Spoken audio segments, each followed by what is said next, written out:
નમસ્કાર અમારા દિલથી વાલા પેન્શનર મિત્રો, નિવૃત્ત કર્મચારી મિત્રો, ભાઈઓ તથા બહેનો, સ્વાગત છે આપ સૌનું આપણી આ સહિયારી YouTube channel Bhavesh Makwana news YouTube ચેનલમાં। તો પેન્શનર મિત્રો, આજના વિડીયોની અંદર આપણે વાત કરીશું 2005થી 2020 વચ્ચે નિવૃત્તિ પામેલ પેન્શનરોને આવતા મહિનાથી મળશે આટલું વધારાનું પેન્શન। તો પેન્શનર મિત્રો, શા માટે વધારાનું પેન્શન મળશે અને કેવી રીતે પેન્શન મળશે, જેની આજના વિડીયોમાં આપણે વિગતવાર ચર્ચા કરીશું। તો આજનો આ વિડીયો તમે ખાસ કરીને અંત સુધી જોઈ લો એવી હું પ્રાર્થના કરું છું, કારણ કે માહિતી તમારા માટે ખૂબ જ જાણવા જેવી અને ખૂબ જ ઉપયોગી છે। તો વિડીયોમાં અંત સુધી બન્યા રહેજો, એટલે બધી જ માહિતી તમને A to Z વ્યવસ્થિત રીતે સમજાઈ જશે દોસ્તો। તો શરૂ કરીએ આજનો આ વિડીયો।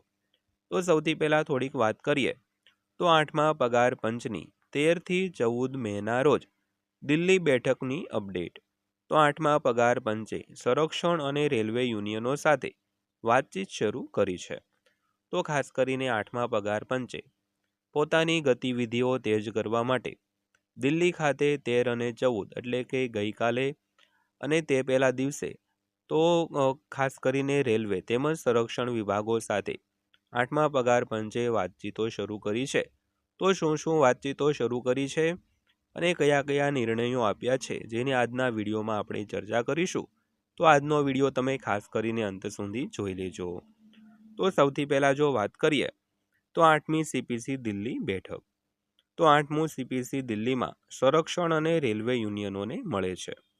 તો 8મું કેન્દ્રીય પગાર પંચ 13 મે 2026ના રોજ દિલ્હીમાં સંરક્ષણ મંત્રાલય અને રેલવે મંત્રાલય સંબંધિત સંસ્થાઓ, સંગઠનો, યુનિયનો અને સંગઠનો સાથે બેઠકોનું આયોજન કરી રહ્યું છે। તો આ બેઠકો 14 મે સુધી ચાલુ રહેશે દોસ્તો।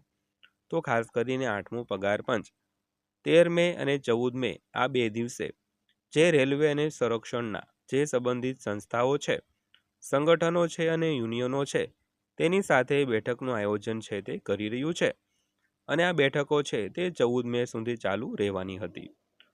તો ત્યારબાદ વાત કરીએ તો 8મી CPC બેઠકો શા માટે મહત્વપૂર્ણ છે। તો પગાર પંચે હિસ્સેદારો સાથે પરામર્શ શરૂ કર્યો છે।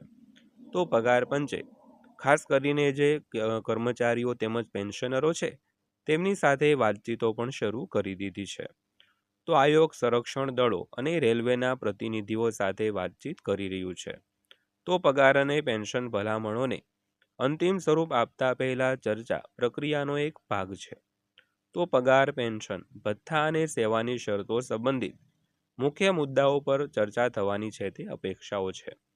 તો ખાસ કરીને જે રેલવે અને સંરક્ષણ ખાતામાં જે કર્મચારીઓ અને પેન્શનરો આવે છે, તેણે 8મા પગાર પંચ સાથે પોતાની વાતચીતો છે તે શરૂ કરી દીધી છે। તો ત્યારબાદ વાત કરીએ તો હિસ્સેદારો માટે 8મી CPC નિમણૂક પ્રક્રિયા।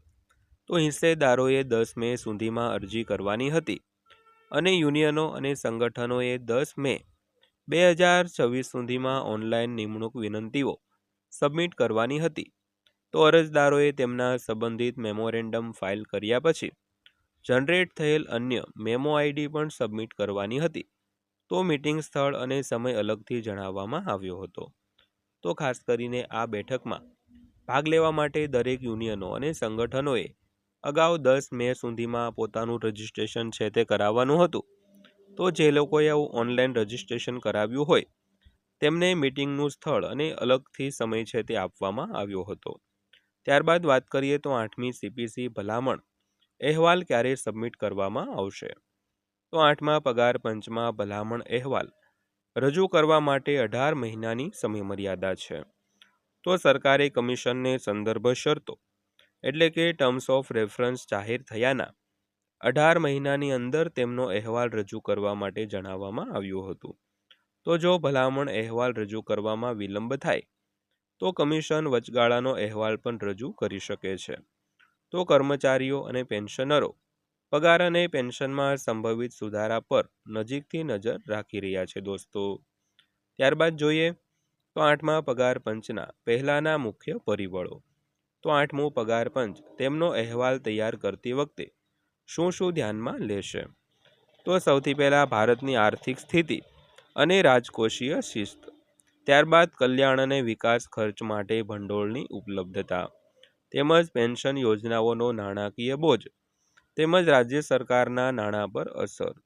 ત્યારબાદ CPSU અને ખાનગી ક્ષેત્રમાં હાલના પગાર માળખા તેમજ સેવાની પરિસ્થિતિઓ અને તમામ ક્ષેત્રોના કર્મચારી માટેના લાભો.